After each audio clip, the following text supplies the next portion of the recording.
So we're here with Mike Arsenault with Bridg. It's a software retail software company. Maybe you can just give us the elevator Yeah, pitch yeah. and tell us what you do and what you're talking to people Awesome. about here today. Thank you, Tim. Yeah, we have Bridg. We have really two core products. The first is a data enrichment product that helps retailers identify their non-loyal shoppers through their payment identity. So if I go to Cumberland Farms or 7-Eleven, but I don't join the loyalty program, I just go buy my snacks and chips and food, but I don't identify myself. Bridg has the ability to build a first-party data profile on that individual on our capability of identifying the consumer through their debit or credit card, which becomes really powerful in the retail, in the C-store space, because a significant percentage of customers are in a rush. They're just there to make a quick purchase and move on. And so we help augment augment loyalty programs by helping them build profiles on both their known and unknown customers. Then we've also recently launched a new product called Rippl, which is an offsite retail media network that helps regional grocers and convenience stores tap into broader national budgets by providing sort of national brands and access to larger audiences throughout the country. So this really allows retailers to sort of start to create kind of a data footprint even outside of the sort of the confines of a loyalty program. Totally. Go beyond loyalty. And the conversations that we have, many C-store retailers will say, hey, we've got a 5% attachment or scan rate, or up to 40%. But that still leaves anywhere between 60 to 80% of your customers that day interacted with your store, but are not part of your first party data. Yeah. So our retail partners tap Bridg to say, hey, we want to communicate with that other 60 or 80%. Can you help us do that? Do you find that depending on the which industry you're in, whether it's grocery or convenience or elsewhere, that the numbers must change in terms of who's willing to sign up for a loyalty program, who's not? What do you see out there these days? Yep, 1,000%. So we have a large grocery business, and grocery probably has the highest loyalty penetration rate. People go to the grocery store and they scan their card, kind of like robots. But within that data, you've got multiple people, multiple households.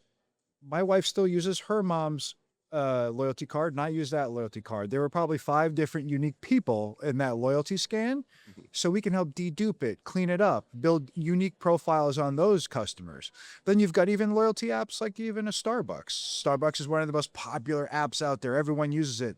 And I think the latest number I saw was somewhere around 35 or 40% of all transactions are tied to a known customer. So you're going to see different loyalty penetration across different retail categories, but the nature of convenience, I'm in a rush, I need something quick, unplanned, right? A lot of those transactions are going to be just happening at that point in time and are not going to be tied to a loyalty program. Right. And even though they're not tied to a loyalty program, it's my understanding that C-store customers are still pretty loyal to a certain 1,000% brand, but they might not have ever signed up. Yep. You at any given time can only really be part of, I think the latest numbers was 15 or 16 loyalty programs, but only active in 6 or 7. That includes your credit card, your music, and your airline and hotel, right? So really, at the end of the day, there's only a few retailers that customers are truly 100% loyal to.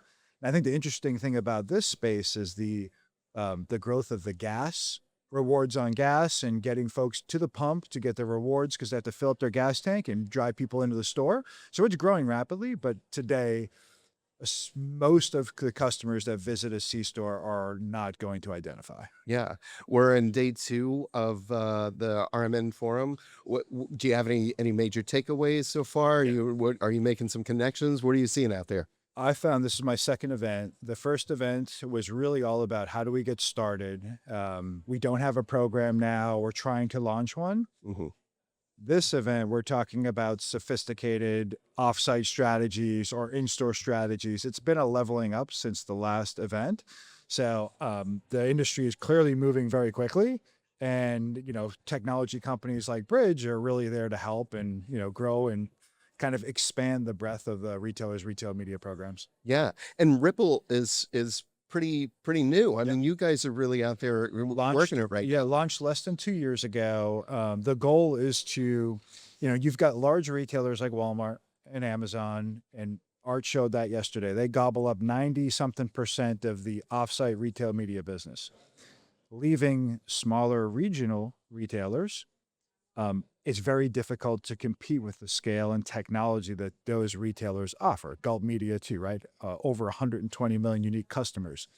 Well, if I'm a regional retailer and I only have 5 to 7 unique customers, how am I going to make myself attractive to a Pepsi, to a Coke?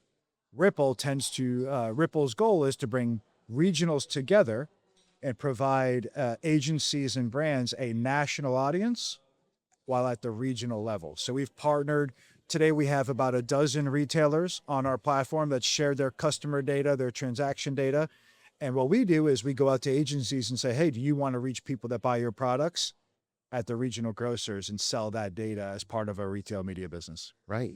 Well, any parting thoughts? Anything? I'm sure there's a lot we haven't covered, but maybe Lots more to go. Sure. Day 3 for me. I'm excited. We're heading out to some one-on-one meetings, which would be great, and excited to sit down and meet with some retailers. Yeah. Well, thanks so much for your time. I really appreciate it. Awesome. Thanks. All right. Take care.